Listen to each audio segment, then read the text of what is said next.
YouTube, how's it going? I'm back with some more NFL draft prospect rankings. This one's for edge, the edge rushers. I did defensive ends, guys that I view as pretty much just defensive ends. Some of those guys may play a 3-4 outside linebacker spot, but I just prefer them at the ends. For the edge rankings, I think these guys could play defensive end or 3-4 outside linebacker pretty much equally. Maybe I prefer them at one spot, but they're pretty much equal. I think they can do both at a high level. And we will also do a 3-4 outside linebacker rankings. Not too many guys in that, but guys that I just only like at 3-4 outside linebacker. And we'll keep going on linebackers, corners, safeties, slot guys. I may separate those guys. So we'll keep going on with these prospect rankings. Got plenty of other different type of draft coverage videos on the channel though, so please check all those out. But let's get into it. Number one, pretty obvious, Harold Landry, Boston College edge rusher. The guy can play D-end in a 4-3, can play 3-4 outside linebacker. He's going to be really good at either one, I think. I'm more of a 4-3 guy. If I'm running the defense, I'm running 4. I mean, it depends on your talent. It depends on your team. If you're getting thrown into a team, maybe you got more 3-4 talented guys. But I prefer the 4-3 overall. You look at the best two defenses, maybe the best two teams in football this last year were the Eagles and the Vikings because of their defenses. They both ran 4-3 at a high level. So I think it makes sense. But Harold Landry very well could go through to a 3-4 outside linebacker position team.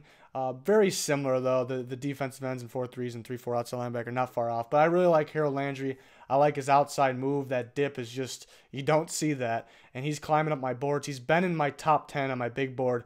I may have to move him up a little more because he's just, I think he's an elite pass rusher. I think he's going to be very good for a long time. 2 years ago, tape was better than this past year. Was battling with an injury. Still played through it for the most part. Combine was very impressive for him. Tested well in everything. And he's in that elite categories. When you combine production with testing, there hasn't been very many pass rushers in the elite categories there. And the ones that were are very good. I think him and Bradley Chubb belong in those lists. Different positions, I think. But I really like Harold Landry. I like him a lot. I think he'll be a good player for a long time. So he's my number one. Pretty clear cut there. On to my number two is going to be Josh Sweat, Florida State edge rusher. Will he play D-end? Will he play a 3-4 outside linebacker spot? Again, I think this guy, I think I'd rather have at a 4-3 DM, but I think he can play at a high level at 3-4 outside linebacker. I know a team like the Titans in the first round, they like him. I think Vrabel's going to play a 3-4 over there. Florida State, he played like a buck position on that Florida State team, so it's very similar to a 3-4. Did line up on the line with the hand in the dirt, but we've seen 3-4 guys do that as well. But very athletic. We saw him at the combine. Freakish guy. Problem with him was past injuries, which he checked out at the combine. Some didn't think he was going to check out or even participate, and he did fully. So I like Josh Sweat a lot. Maybe sometimes you see him take plays off. Maybe that has something to do with the injury, but if we can get this guy going, freakish athlete, got a lot of upside. I have him graded as a first rounder, late first rounder. I think he can easily go first round if people aren't afraid of his the medical issues, which were way in the past. So I think he's good to go. People are worried about his inside moves too, but I like his inside moves. I think he mainly uses his speed. Can he get away with that at the next level? But I think he can. I like Josh Sweat a lot. Pretty good strength for his speed too. Usually don't see those compare. So I like him at number two.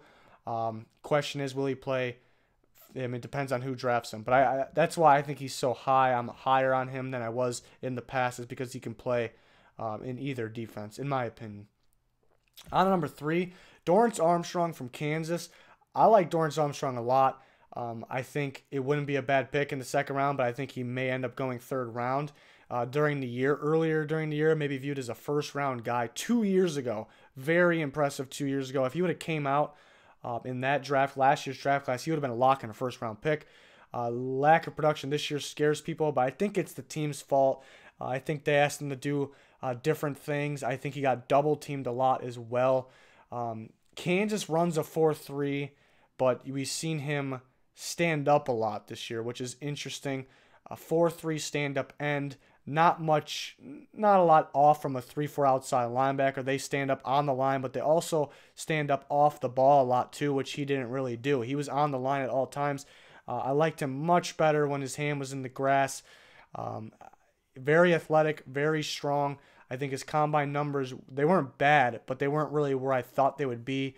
But that's where I kind of disregard those. I think his play is better on the field. I think it looks better on the field. It does the testing numbers really don't show what he is.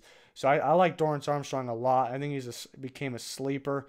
I think if you look at him 2 years ago, very, very impressive. This year they asked him to stand up more. They asked him, he had to go against double teams because he was so dominant, really the only dominant player on that Kansas defense. So I like Dorrance Armstrong a lot. I think he's got a ton of upside. I hope he goes to a 4-3 team, but maybe his size, people want him off the ball more, which I think he can do. I think he's faster on the football field. So I like Dorrance Armstrong a lot from Kansas there. Number 4 is going to be Jeff Holland, the Auburn edge rusher. I think in terms of what he played, very similar to Josh Sweat. Obviously not as athletic as Josh Sweat. That's why he's 4. Josh Sweat is 2. I think he played a similar role, maybe that buck position. Will he be a 4-3 end, 3-4 outside linebacker? We will see. He can play either. But he's one of the guys, he's kind of climbing up my board because he's one of those guys that got to the quarterback a lot, but it didn't end up being a sack. So that's the problem with using sacks to grade these guys, is because he was less than a second off of getting a lot more sacks. So if he goes through the right coaching staff, I mean, obviously NFL coaching staffs are better than the college coaching staffs. So maybe they can teach him their technique, their defense, so that maybe a millisecond away from getting a sack turns into getting those sacks. So he can end up being maybe the sack leader with the chance out of this group. Not in the NFL, of course, right away. But so Jeff Holland, ton of upside. Not the fastest guy, not the best athlete, not a poor athlete at all, but got the technique and got the strength to get to the quarterback. We need him to make that next step and get that sack. A lot of QB hurries out of him, which doesn't really show up on the stat sheet. It shows up on the tape. And I really, if you're looking at stats, I prefer tackles for loss over sacks, but obviously you want to see some production at the sack stat line as well. He comes in at 4. I think there's a pretty good. I think there was a gap after 1, Harold Landry to Josh Sweat, but then after 2, there was a little bit of a gap. But here I think there's a bigger gap after 4 to 5. But I do like number 5, who is Jalen Holmes, the Ohio State edge rusher. Another guy that I prefer as 4-3 DM, but teams may ask to play. I mean, a 3-4 team may ask him to play outside linebacker. Teams may like him better there. But again, I'm more of a 4-3 guy, so we will see. But Jalen Holmes didn't get a lot of snaps compared to the guys ahead of him here. So maybe with those snaps, I mean, he got plenty of snaps, but maybe with those snaps, he could have more production. Freak guy, you just look at him, just a freak athlete, freak-looking guy. I think he'll maybe be one of those guys that is better in the NFL than he was in college if he gets the opportunity. Again, he wasn't always on the field. Very talented Ohio State defense, very talented. So he's very similar to Alabama on the D-line. There's guys just rotating in and out because they got so much talent, future NFL guys that aren't in this draft class. So I like Jalen Holmes a lot. I think he'll go in that 3rd to 4th round range.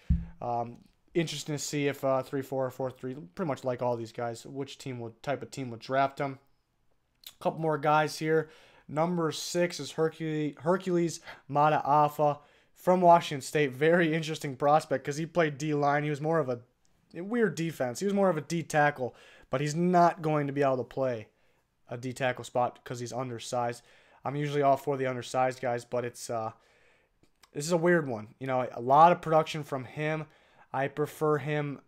I don't know if teams even want him to play D end. I think teams want him to play that outside linebacker spot. Maybe they shipped him to inside, but is he too short?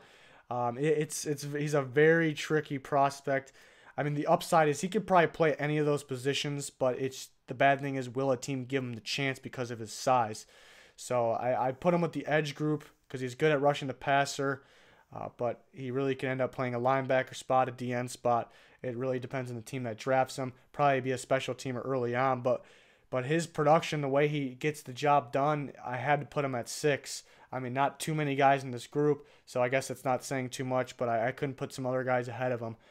Number 7 is going to be Marcel Frazier from Missouri. I see him standing up here. I thought he was better when he was on the line, but another guy that can be a 3-4 outside linebacker. Pretty good production out of him. Not enough talk about him. Maybe a 5th round guy. We will see. And then the 8th guy is Trevon Young. Played more of that end spot, but teams think he will be a better player. People really see him as him playing in the wrong position in college. I think teams want him to play that 3-4 outside linebacker spot. But again, I think he has the strength to play the DN spot. So there's 8 guys I got for you. Not too many in this edge group. It's mainly because some of the guys are in that DN group. We really could have put them all together, but I wanted to give you guys a variety. After this, we're going to go to our 3-4 outside linebackers. So if you haven't seen a guy yet, there's some of those guys can be involved in these edge group. They can be involved in the DN group, but it's just my opinion. I prefer these guys in their certain spots. But once we get closer to the drafts, I'll have a link of updated rankings, a big board for you guys. So things still are changing a little bit. Still not done with the process. But that'll do it for the edge rankings. We're going to keep on going through these. We got plenty of other draft coverage videos, different types of mock draft, different types of pretty much everything.